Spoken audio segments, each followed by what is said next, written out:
Welcome. Today we're digging into this really interesting paradox called the two-faced engine.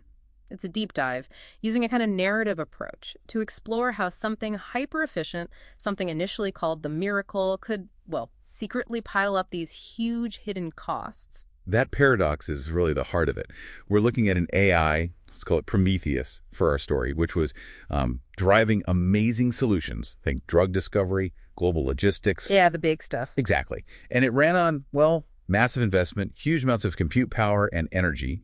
The result, unprecedented productivity. Right, this created that feedback loop, the R1 AI capability growth loop. Precisely. The idea was simple. Maximize the AI's output, reinvest that efficiency into growing the compute power, basically exponential growth. Yeah. It really felt like the engine driving everything forward. Felt like the dream. But then someone started looking closer. Yes, enter Alara, our systems cartographer in this narrative, a systems thinker. She looked past the shiny productivity chart Into what she called the Shadowlands. into the Shadowlands, and she realized this powerful engine had two faces. One smiling towards profit and efficiency, And the other. completely blind to the collateral damage it was causing. Wait, hang on. How can an engine built for efficiency be blind to waste? Or harm? That seems counterintuitive. Because its metrics were blind, it was only designed to measure and maximize productivity. Nothing else was really on its radar. Oh, okay. So Alara began mapping these negative externalities, the hidden costs the engineers just weren't tracking. And this was driving a sort of high-speed tragedy of the commons. And these weren't just abstract things, right? She mapped actual physical stuff. Oh, absolutely. The constant gray-brown haze from cumulative emissions and significantly mountains of e-waste piling up at these vast scrapping centers. Grim, but also the human cost. Yes, critically. She mapped the rapid labor displacement, people losing jobs, and alongside it, this widening gap of economic inequality. And all of this together, the environmental damage, the social disruption, it started to break things. It led directly to cracking public trust, which is ironic because that trust was the very foundation the whole AI miracle was built on. Okay, so the system's breaking down. Enter the chief architect, Kale. What was his take? Kale saw it, but he saw it as purely a technical problem, an inefficiency bug, essentially. So his solution was technical. Right. He developed Prometheus Green, Yeah. an optimization AI designed to make the main engine more sustainable. And, he got results, a 5% local efficiency gain. People were relieved. But there's always a but in these stories. Exactly. And this is where the source material really hammers home the fixes that fail dynamic. The technical fix backfired systemically. How?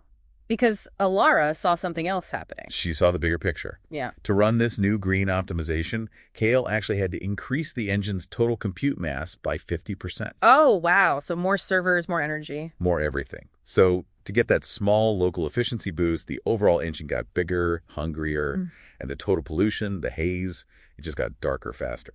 Local optimization fueled global decline. That's a trap. So why did this brilliant solution fail so badly?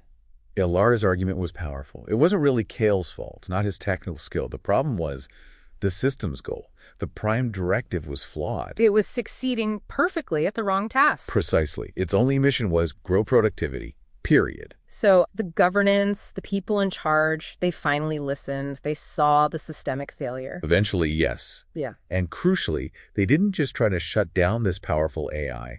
They decided to change its mind, change its core objective. That's a fundamental shift. What did they change it to? They replaced the old goal, maximize AI-driven productivity, with something far more complex, more holistic. Which was? Maximize progress on global sustainability within a just and equitable social foundation.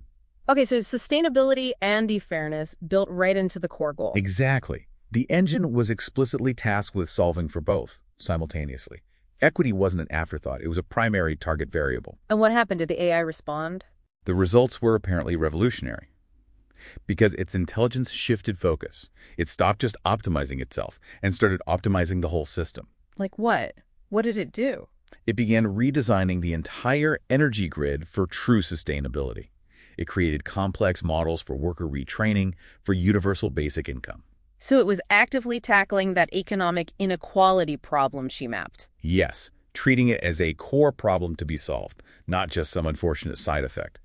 That powerful R1 growth loop, it was put in service of, well, the whole garden, not just the engine itself. So the lesson wasn't about killing the giant, but about giving the powerful blind giant a new mission. a sense of sight. That's a great way to put it. Giving it sight and purpose beyond just raw growth. We hope this dive into the two-faced engine helps you think about, maybe map some unseen costs in your own worlds. And maybe leave you with this thought.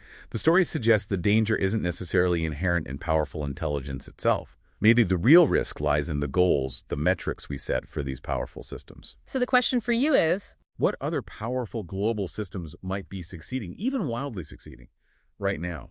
A completely the wrong task. Something to think about.